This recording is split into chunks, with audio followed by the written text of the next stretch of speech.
Hi friends, welcome to మన Bommarillu. Upcoming రివ్యూలోకి వెళ్ళిపోదాం. అనన్య సమీర ఇంటికి వెళ్తుంది. ఇంకా సమీర అయితే ఇంకా చీర నీట్గా కట్టుకొని ఎప్పుడెప్పుడు దర్శన్ వస్తాడా అని వెయిట్ చేస్తూ ఉంటుంది. వస్తాడు దర్శన్ అని చెప్పి ఇంక పాట పాడుతూ ఉంటే అనన్య వస్తుంది.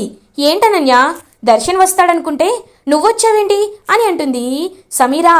అది కాదు, నేను చెప్పేది ఒకసారి విను, అసలు ఏం జరిగిందంటే అని చెప్పేలోపు ఇంకా స్వీట్ బాక్స్తో దర్శన్ సమీర వాళ్ళ ఇంటికి వస్తాడు. ఇంకా అనన్యని చూసి, హో వదిన గారు, మీరు ఇక్కడే ఉన్నారా? అంటే గుడ్ న్యూస్ని షేర్ చేసుకోవడానికి నాకంటే ముందే మీరే వచ్చేసారన్నమాట అని అంటాడు దర్శన్. ఏంటి గుడ్ న్యూసా? ఏంటది దర్శన్ అని అడుగుతుంది సమీర. అయ్యో, దీనికి అది బ్యాడ్ న్యూస్ అని తెలియదు కదా అని మనసులో అనుకుంటుంది అనన్య. మరిది గారు మీరే చెప్పండి అని అంటుంది. సమీరా, నీకొక విషయం తెలుసా? ఆ శరణ్య నాకు డివోర్స్ ఇచ్చేసింది. నేనింకా ఫ్రీ బర్డ్. ఒక 1 మంత్లో మనిద్దరి పెళ్లి జరిగిపోతుంది. ఎందుకంటే కౌన్సిలింగ్ అది ఇది అని డివోర్స్ని కొంచెం ఆపుతారని తెలుసుకున్నాను. 1 మంత్ తర్వాత ఫార్మాలిటీస్ అన్నీ క్లియర్ అయిపోతాయి. ఇంకా ఆ శరణ్య మా ఇంటి నుండి బయటికి వెళ్తుంది.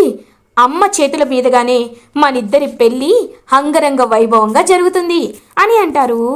దర్శన్ ఒక్కసారిగా చాలా హ్యాపీగా ఫీల్ అవుతుంది. ఇంకా సమీరా, దర్శన్ నువ్వు చెప్పేది నిజమా? అసలు అసలు నిజమేనా అని నమ్మలేకపోతూ ఉంటుందన్నమాట సమీరా. ఇప్పుడు ఇలా అంటుంది, నిజం తెలిసాక కళ్ళు తిరిగి పడిపోతుంది అని మధ్యలో అనన్య మనసులో అనుకుంటుంది. అవును, నేను నిజమే చెప్తున్నాను అని అంటారు దర్శన్. కానీ నాకు కొంచెం డౌట్గా ఉంది. అయినా ఆంటీ ఏ ప్లాన్ లేకుండా ముందుకి అడుగు వేయరు. నన్ను చంపడానికి సిద్ధపడ్డారు. అలాంటిది ఇంత ఈజీగా శరణ్య డివోర్స్ ఇచ్చేశాక నాతో పెళ్లి చేస్తానని ఎలా ఫిక్స్ అయ్యారు?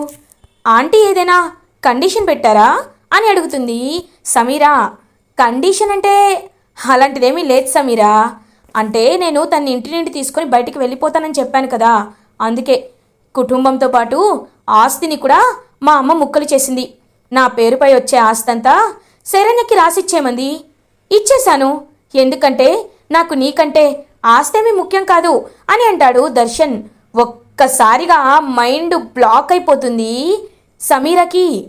దర్శన్, హే జోక్ చేస్తున్నావు కదా అని అంటుంది. చచ్చా, ఇలాంటి విషయాల్లో నేను జోక్ ఎందుకు చేస్తాను? నేను నిజమే చెప్తున్నాను. ఇప్పుడు నా పేరుపై ఆస్తి లేదు, కానీ నాకు కొండంత ధైర్యంతో నువ్వున్నావు కదా అని అంటాడు దర్శన్. ఛీ అని ఆ స్వీట్ బాక్స్ని విసిరి కొడుతుంది సమీరా. ఒక్కసారిగా దర్శన్ షాక్ అయిపోతాడు. అనన్య, సమీరా నేను చెప్పేది విను అని అంటారు. హేయ్, నీ ఆస్తి నీకు వచ్చింది కదా, ఇంకేంటి నీ ప్రాబ్లం? నీ ఆస్తి నా పేరు మీద రాస్తావా? చెప్పు, నీ మాటలు వింటాను. రాస్తావా అని అడుగుతుంది సమీరా. ఆహా, నేనెందుకు రాస్తాను అని అంటుంది అనన్య. కదా, మరి నోరు మూసుకొని ఉండు. ఏంటి, నాకంటే నీకు ఆస్తి ఎక్కువ కాదని ఆస్తి రాసిచ్చేసావా? మరి నువ్వెవడికి కావాలి అని అంటుంది సమీరా. ఒక్కసారిగా సమీరా ఓపెన్ అవడంతో షాక్ అయిపోతాడనమాట దర్శన్. అదేంటి సమీరా, మనం ప్రేమించుకున్నాం కదా, నువ్వు నన్ను చూసి నా క్యారెక్టర్ చూసే కదా నన్ను ఇష్టపడ్డావు అని అంటాడు దర్శన్. ఏంటి నీ క్యారెక్టరా? నువ్వేమైనా పెద్ద అందగాడివి అనుకుంటున్నావా, లేకపోతే చాలా మంది మీద మంచివాడు అనుకుంటున్నావా? భార్య ఉండగానే ప్రేమించిన అమ్మాయి నా కోసం ఎంతో దూరం వచ్చావు, అది నీ క్యారెక్టర్ అంటే. అయినా క్యారెక్టర్ ఏంట్రా క్యారెక్టర్? నీ దగ్గర డబ్బు ఉంటేనే నీకు విలువ. నీ దగ్గర డబ్బు లేకపోతే నెత్తి మీద రూపాయి పెడితే కూడా నువ్వు చెల్లవు. అలాంటి నిన్ను నేను పెళ్లి చేసుకోవాలా? ఇప్పుడు ఓపెన్ అవుతున్నాను. ఎప్పటి నుండో హోమ్ మినిస్టర్ కొడుకు నా వెంట పడుతున్నాడు. నన్ను పెళ్లి చేసుకుంటాను అంటున్నాడు. కానీ నేను నీకు కమిట్ అయిపోయాను కాబట్టి, ఎలాగో ఆస్తి నాకు వస్తుందనే ఆశతో ఉన్నాను కాబట్టి నిన్ను గబ్బిలంలా పట్టుకొని వేలాడా. కానీ ఇప్పుడు నాకు అవసరమే లేదు. రూపాయి లేనివాడు నీ దగ్గర నాకెందుకు? నువ్వు ఒకవేళ నన్ను పెళ్లి చేసుకుంటే ఇద్దరం కలిసి నేను ఇంట్లో అంట్లు తోముకుంటూ ఉంటే నువ్వు రిక్షా తొక్కుకొని ఈ రోజు కూలి ఇంతొచ్చింది, ఆ రోజు కూలి ఎంతొచ్చిందని కబుర్లు చెప్పాలనుకుంటున్నావా? హేయ్, నా మనస్తత్వం నీకు తెలీదు. రాయల్గా బ్రతకాలనుకున్నా, అందుకే డబ్బున్న నిన్ను ట్రాప్ చేశా. ఫ్యూచర్లో కూడా రాయల్గానే బ్రతుకుతా. నీలా కాదు. వెళ్ళి అడుక్కు తిను, నాకేంటి అని అంటుంది సమీరా. ఒక్కసారిగా దర్శన్ అయితే కుప్ప కూలిపోతాడు. ఏమీ అర్థం కాదు దర్శన్కి. సమీరా, ఎందుకలా అంటున్నావు? మనం కేసు వేయచ్చు. అయినా ఆస్తి కోసమైనా ప్రేమించావు అని అంటుంది అనన్య. అబ్బో, నువ్వు చెప్తున్నావా? సరే, నేనొక దుర్మార్గురాలిని. నేను ఆస్తి కోసమే దర్శన్ని ప్రేమించాను. మరి నువ్వు ఎందుకు రోహిత్ని పెళ్లి చేసుకున్నావు? నీ చరిత్ర నాకు తెలియదనుకుంటున్నావా? అయినా నిన్ను చంపినా పాపం లేదు. నీకు పడాల్సిన దెబ్బలన్నీ ఆనంద భైరవి చేతిలో నాకు పడ్డాయి. ఆల్మోస్ట్ పైకి పోయేంత వరకు వెళ్ళాను. దానికి కారణం నువ్వే కదా. ఇంకొకసారి నాకు మీ ఇద్దరు కంటికి కనిపించారో ఇద్దరి మీద పోలీస్ కేసు పెడితే ఇద్దరిని మళ్ళీ తన్నిస్తా. పొండి, బయటికి పొండి పొండే అని చెప్పి ఇంకా అలా ఇద్దరిని మెడ పట్టుకొని బయటికి గెంటేసి తలుపు వేసేస్తుందనమాట. గట్టిగా డోర్ వేసేస్తుంది.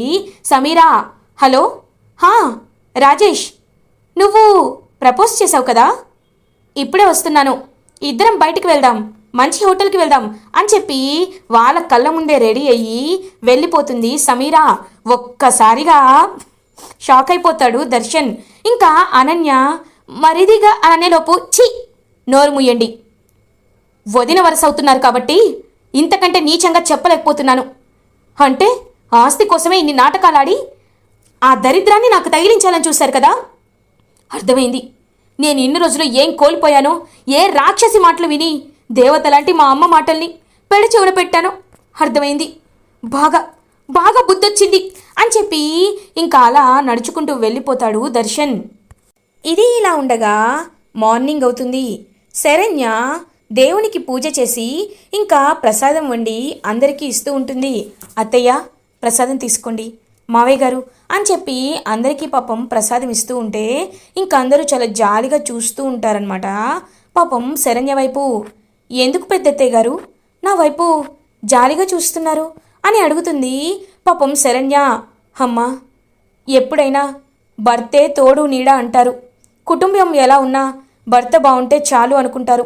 కానీ నీకు భర్తే అర్థం చేసుకోకపోయినా ఈ కుటుంబం కోసం నువ్వు ఎంత చేశావమ్మా అని అంటారు లీలావతి. పెద్దత్తయ్య గారు, ఆయన నన్ను ఇప్పుడు అర్థం చేసుకోలేకపోవచ్చు, కానీ ఎప్పటికైనా నన్ను అర్థం చేసుకుంటారు కదా. ఆ రోజు కోసం ఇప్పుడు కాదు, ఎన్నేళ్ళు వెయిట్ చేయమన్నా, ఎన్ని సంవత్సరాలు వెయిట్ చేయమన్నా నేను వెయిట్ చేస్తానండి అని చెప్పి పాపం అలా అందరికీ ప్రసాదం ఇస్తూ ఉంటుందన్నమాట శరణ్య. అప్పుడే దర్శన్ బాగా కుప్ప కూలిపోయి వెరీ డిప్రెస్డ్గా ఇంటికి వస్తాడు. ఇంకా దర్శన్ పడిపోబోతుంటే, నాన్న దర్శన్ అని ఫ్యామిలీ మెంబర్స్ అందరూ వచ్చి దర్శన్ని పట్టుకుంటారు. దర్శన్కి పశ్చాత్తాపంతో కుమిలిపోతూ ఉంటాడు. వాళ్ళందరి వైపు చూస్తూ ఇంకా ఏడుస్తూ కుప్ప కూలిపోతాడు దర్శన్.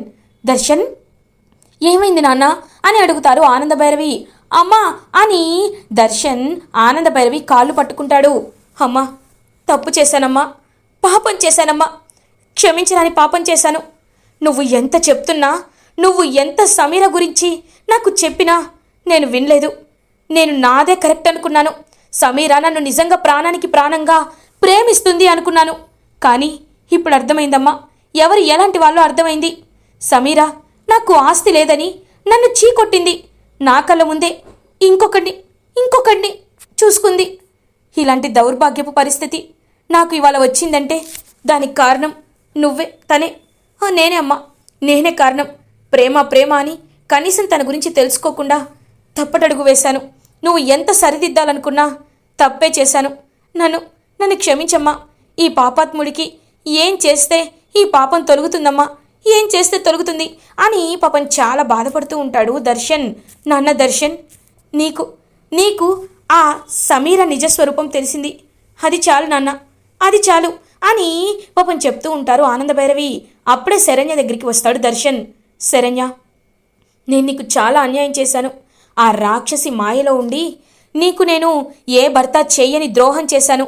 నన్ను క్షమించు, నీ కాళ్ళు పట్టుకుంటాను అననేలోపు, ఏమండి ఏం మాట్లాడుతున్నారు, వద్దండి, మీరు నా కాళ్ళు పట్టుకోకూడదు అని చెప్పి పాపం శరణ్య హ్యాపీగా ఫీల్ అవుతుంది.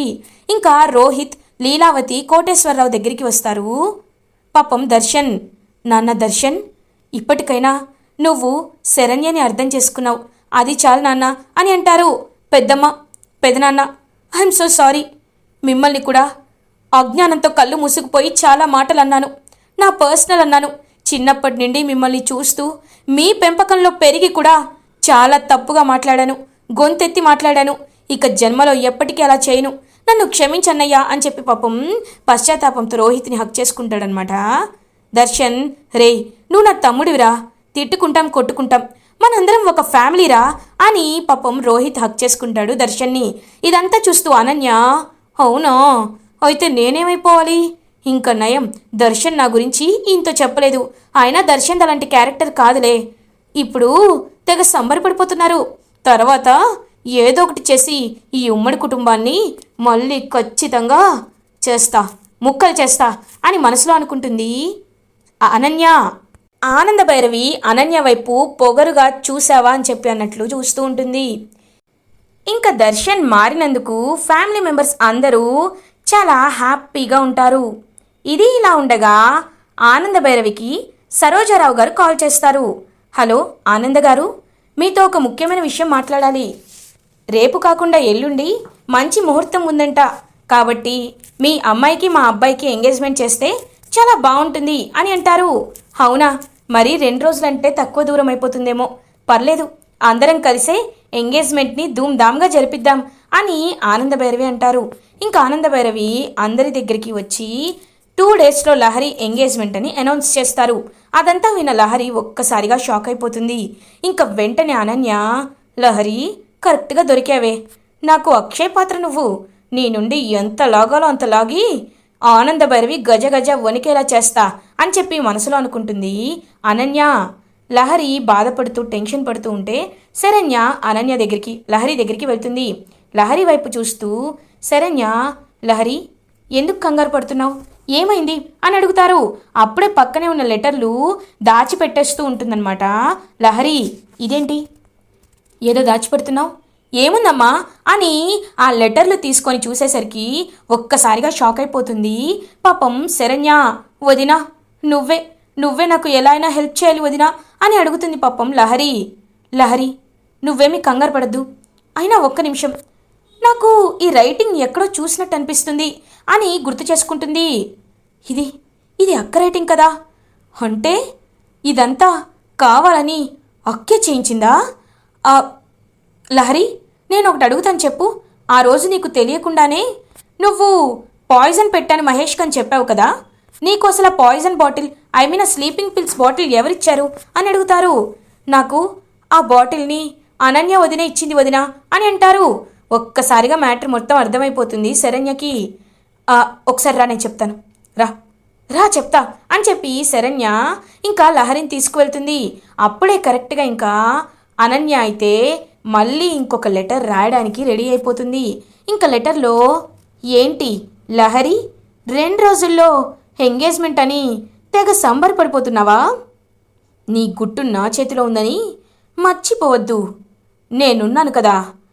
ఎంగేజ్మెంట్ రోజే ఆనంద భైరవి ముందు నీ బండారం, నీ మర్డర్ మిస్టరీ బయట పెట్టమంటావా అని లెటర్ రాస్తూ ఉంటుంది అనన్య. ఒక్కసారిగా లహరి షాక్ అయిపోతుంది. ఇంకా శరణ్య అయితే అలా చూపించేసరికి లహరి స్టన్ అయి చూస్తూ ఉంటుంది. వదినా, అంటే ఇదంతా చేసింది అని అంటారు. అవునమ్మా, అదిగో నా అక్క అని చెప్తుంటాడు కదా అనన్యనే. చూడు లహరి, నా జీవితంతో అనన్య ఎలా ఆడుకుందో నీ జీవితంతో కూడా అలానే ఆడుకోవాలనుకుంటుంది అని పాపం చూస్తూ ఉంటుంది శరణ్య. అయితే ఇప్పుడే వదినని అని ముందుకు వెళ్ళబోతూ ఉంటుంది లహరి. వద్దు, ఇప్పుడు నీకు నిజం తెలిసిపోయింది అని అక్కకి డౌట్ వస్తే నిన్ను ఊరికే వదలదు, ఖచ్చితంగా పగ తీర్చుకుంటుంది. కానీ మనం తనకంత టైం ఇవ్వకూడదు, కాబట్టి తను ఊహించినప్పుడే మనం దెబ్బ కొట్టాలి అని అంటారు శరణ్య. ఖచ్చితంగా వదినా, థ్యాంక్ యూ సో మచ్. కానీ వదినా అని టెన్షన్ పడుతూ ఉంటుంది లహరి. మళ్ళీ ఏమైందమ్మా అని అడుగుతారు. అది కాదు వదినా, నేను ప్రకాష్ అనే అబ్బాయిని ప్రేమిస్తున్నాను వదినా అని అంటుంది లహరి. ఏంటి, ఒక అబ్బాయిని ప్రేమిస్తున్నావా? అమ్మా, నాకెందుకో ఇది కరెక్ట్ కాదనిపిస్తుంది. ఎందుకంటే సమీర విషయంలో మీ అన్నయ్య ఎలా మోసపోయాడో నీ విషయంలో కూడా అది జరగకూడదనే మేము మనస్ఫూర్తిగా కోరుకుంటున్నాం. నువ్వేమీ ఆ విషయాల్లో మోసపోతావని నేను అనటం లేదు, కానీ ఎందుకైనా మంచిది జాగ్రత్తగా ఉండాలని నేను అనుకుంటున్నాను. ఇంతకీ అతని పేరేంటి అని అంటారు. అతని పేరు ప్రకాష్ అని చెప్తుంది లహరి. అయితే ఎలా అయితే దర్శన్ గారిని సమీరని మ్యానిపులేట్ చేయడానికి మా అక్క హెల్ప్ చేసిందో నీ విషయంలో కూడా ఆ ప్రకాష్కి మా అక్కకి ఏదైనా సంబంధం ఉందా లేదా అనేది తెలుసుకోవాలి రా అని చెప్పి ఇంకా అనన్య దగ్గరికి వెళ్తారు. అనన్య తనైతే వాష్రూమ్లో ఉండగానే అనన్య ఫోన్ తీసుకొని చూస్తుందనమాట. శరణ్య ఫోన్ తీసుకొని చూడగానే అందులో ప్రకాష్ నంబర్ ఇంకా గుర్తుకు పడుతుంది. వెంటనే లహరి, వదినా ఇది ప్రకాష్ నంబర్ వదినా అని అంటుంది. చూసావా, సరే సరే పద వెళ్దాం అని చెప్పి ఇంకా ఫోన్ అక్కడ పెట్టేసి వెళ్ళిపోతారు శరణ్య అండ్ లహరి. ఇంకా అనన్య ఏమైంది, ఏం లేదులే అని చెప్పి ఇంకా నార్మల్ అయిపోతుంది. చూసావా, ఖచ్చితంగా ప్రకాష్కి అనన్య అక్కకి ఏదో సంబంధం ఉంది. అందుకే తనకి అన్నిసార్లు కాల్ చేశాడు మీ ప్రకాష్. వాడి ఇంటికి వెళ్తే వాడు ఎలాంటి వాడో ఖచ్చితంగా అర్థమవుతుంది అని చెప్పి ఇంకా ఇంటికైతే బయలుదేరుతారనమాట శరణ్య అండ్ లహరి. ప్రకాష్ అప్పుడే ఇంకా అనన్యతో ఫోన్లో మాట్లాడుతూ ఉంటాడు. చూడు ప్రకాష్, నేను చెప్పిన ప్లాన్ని ఇంప్లిమెంట్ చేయాల్సిన టైం వచ్చేసింది. ఎందుకంటే ఇంకొక రేపట్లోనే 2 రోజుల్లోనే లహరికి ఎంగేజ్మెంట్ జరుగుతుంది. ఒక్కసారి ఎంగేజ్మెంట్ జరిగిపోయిందంటే పెళ్లి జరిగిపోవడం కూడా చాలా చిన్న విషయం. కాబట్టి చెప్తున్నాను, ఒక్కసారి పెళ్లి జరిగితే నువ్వు ఏమీ చేయలేవు. అందుకే చెప్తున్నాను, నువ్వు చచ్చిపోతానని దాన్ని బెదిరించు. అప్పుడు ఖచ్చితంగా అది నీ దగ్గరికి వచ్చి నిన్ను పెళ్లి చేసుకుంటాను అంటుంది. ఖచ్చితంగా అంటుంది అని చెప్పి ఇంకా గట్టిగా చెప్తుంది Ananya. Madam, okay madam, engagement రోజు తనకి కాల్ చేసి చచ్చిపోతానని బెదిరిస్తా.